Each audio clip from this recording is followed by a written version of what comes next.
Hello, beautiful souls. Welcome back to my YouTube channel. Today, we are talking about something we often take for granted, our relationship with food. So, stick with me because by the end of this video, I'll share the key questions you should ask yourself to eat more mindfully and build a healthy relationship with food.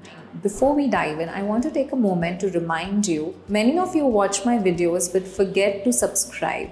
If you love deep conversations like this and want to be a part of this mindfulness journey, make sure to hit that subscribe button and turn on the notification bell. Your support truly helps me to create more meaningful content for you and reach more amazing people like you. Alright, let's begin. Have you ever noticed how easy it is to eat even when you are actually not hungry? Maybe you reach for food when you are stressed, bored, or lonely. Maybe after a long day, you convince yourself that you deserve it. Or maybe you tell yourself that I'll eat better tomorrow and that tomorrow keeps slipping away. This is the cycle of emotional eating.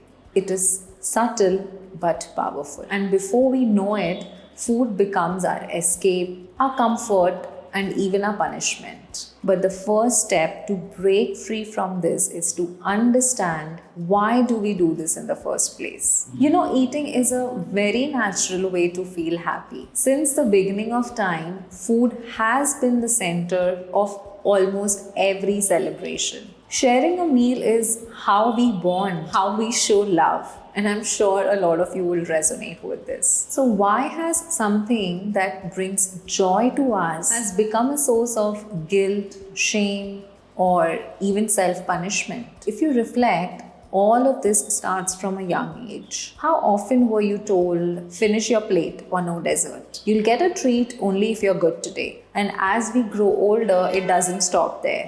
The questions evolve. We start hearing questions like, you should eat less if you want to look good. No one likes a person who's out of shape. Being slim is the key to confidence. And slowly, food becomes less about nourishment and more about control. Society glorifies a perfect figure, makes us feel like our worth is solely attached to or tied to how we look. We fall prey to dieting trends, extreme calorie restrictions, and fads that promise a perfect body, only to leave us feeling even more disconnected with our own self. So, how do we break free from this? How do we build a healthy, loving relationship with food? That's exactly what we'll talk about next. Did you know that hunger is one of the most powerful chemical messages sent by your body to the brain? Your body has innate intelligence. It knows when to signal hunger, when to tell you to stop eating, and what it needs for nourishment. But over time, we've learned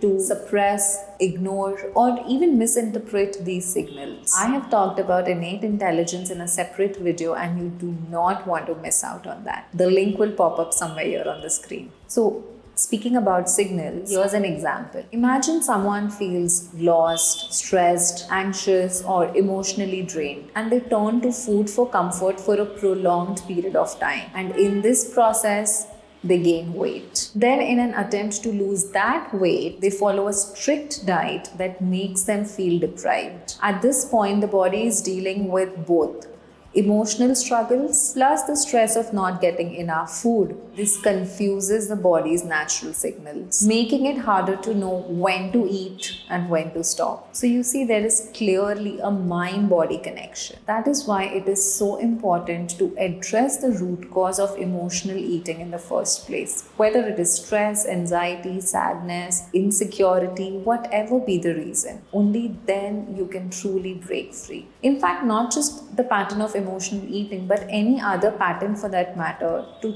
truly break free from an unhealthy pattern, you must address the root cause. Imagine if there are weeds growing around a plant affecting the plant. If you cut the weeds from the surface, they are bound to grow back. So you must remove them from the roots so that it doesn't affect the plant again. To start having a positive and a healthy relationship with food, first ask yourself, what are you actually hungry for? In life, we all seek satisfaction and happiness. And we often believe that food provides both. I mean, sure it does, but food alone cannot fulfill it. And certainly not all the time. You have to nourish your body, mind, and soul. Remember the mind-body connection we spoke earlier in this video? You must nourish this connection. Nourish your body with healthy food, the heart with joy, compassion, and love, the mind with knowledge, the soul with equanimity and self-awareness. Most of the times when our basic needs are not met, irrespective of which age you belong to, we rely heavily on food for that satisfaction. And these basic needs include feeling safe and secure,